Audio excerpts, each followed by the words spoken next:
Assalomu alaykum hurmatli obunachilar. Andijon qo'da jo'jalarini qanday qilib sog'lom yo'nalishda boqishni issiq kunda jo'jalardan 15-20 kun o'rganib bilgan bo'lsangiz do'stlar, videomizni oxirigacha kuzatib borsangiz hammasini batafsil tushuntirib boraman do'stlar. hozirgi kunda o'zimga Bu jo'jalarimiz xudo xohlasa variantidan 48 kilo qulun olishga boqayotgan jo'jalarni o'zim birinchi birlik bir kunlik video jo'jalarni vaksina qilingan.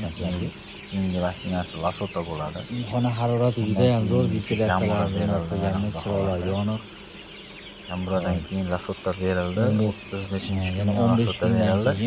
Endi Gamburasi qoldi. Xudo xohlasa hamma joylarini ham hozir tutishga harakat qilinglar, joylarini ventilyatsion shaqalarni qo'yinglar. Yetarli xolos, xudo xohlasa mashitga yetib borganda oxirigacha borganda oxirigacha borganda jo'jalarimiz xudo xohlasa katta bo'lib tuxumaydigan bo'ladi. Petga ham joy qo'yib kishinalar uchun o'rtadan to'sib qo'yganman.